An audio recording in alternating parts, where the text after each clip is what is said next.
So, when it comes to the recent Jon Snow Game of Thrones sequel spin-off show that they recently announced, I kind of have a very significant and important question, and that is Kit Harington going to regrow his hair out to play Jon Snow again, or is he going to wear a wig, or are we going to get short-haired Jon Snow? I'm not joking, this is genuinely a very serious and important topic to me, because if you don't know, I kind of modelled my look after Jon Snow, after Kit Harington's Jon Snow, because he just looks awesome. If you go back and watch some of my older videos pre the pandemic, you will notice that I look a lot different to how I do now. And that is pretty much because during the pandemic, I started to grow my hair out and I was like, do you know what? I want to look like Jon Snow. And then I did it and I realized that I look really good. And so I'm kind of like invested in this. Like, is Kit Harington going to grow his hair out again? Because if you didn't know, during the original Game of Thrones series, Kit Harington was contractually obligated to grow his hair out. He wasn't allowed to cut it throughout any of the seasons, which is funny because he didn't realize that he could have just gotten a wig the whole time, which I think is really funny in a way.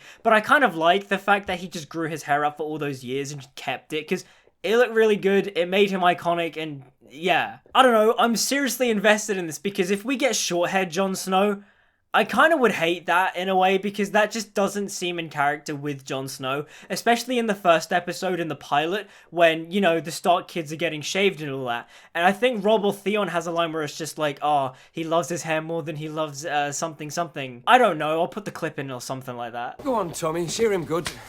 He's never met a girl he likes better than his own hair.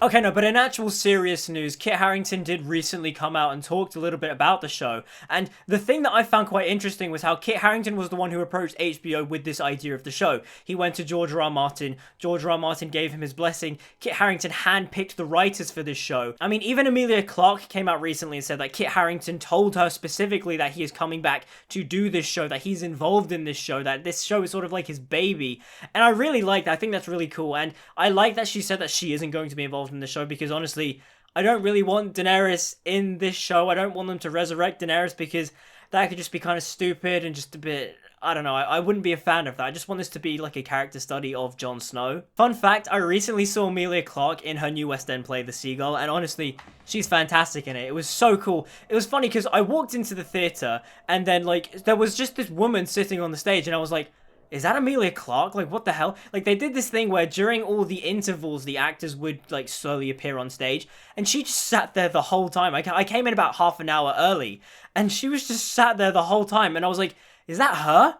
I can't tell. And then all of a sudden, the lights came on, and then the play started, and she was talking, and I was like, oh my god, that was Emilia Clarke. Emilia Clarke was just sitting there the whole time. Anyways, I digress. The reason why I'm bringing up this news is because it has put to rest the fear I had that this show was kind of just Kit Harington selling out in a way, realizing that he just needed to make a quick buck, and so he'd come back as Jon Snow just for the money. But no, because he has handpicked the writers, because he has approached George R. R. Martin, because he has read the books, he was one of the few cast members that actually did read the books and loved this character, it's put to rest the fears that Kit is just doing this for the money. He is genuinely here to tell a story as Jon Snow, and that makes me sort of excited for it. I mean, it all depends on if House of the Dragon is good, and judging by the most recent trailers, House of the Dragon does look very good.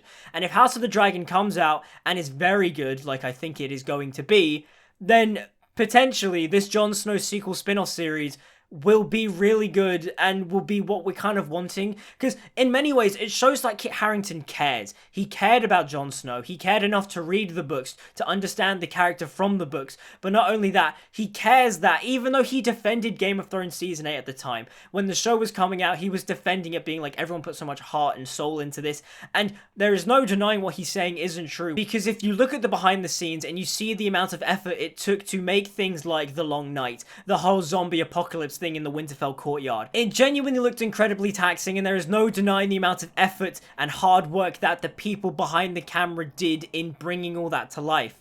But at the end of the day, the bad writing still exists, and I think Kit Harington even knows that, because, again, Jon Snow's dialogue in Season 8 is pretty bad, because he just says the same thing over and over again, and isn't allowed to be his usual talkative. I mean, he is sullen, but, like, when he is in an argument or he is trying to prove a point, he's talkative, he's intelligent, he's witty. Have you ever been beyond the wall, sir?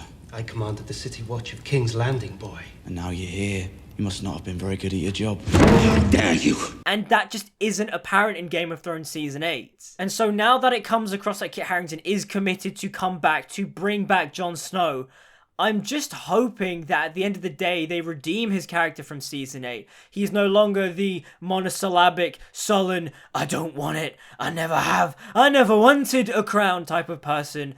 I want him to be the leader we all know and love, the Jon Snow we all know and love. Two brothers now, fight with me! From those first 5, 6, 7-ish, because I think he's okay in Season 7 until Beyond the Wall. After Beyond the Wall, he kind of loses a bunch of brain cells. I mean, pretty much all of his brain cells. I don't want it. I never have. She is my queen.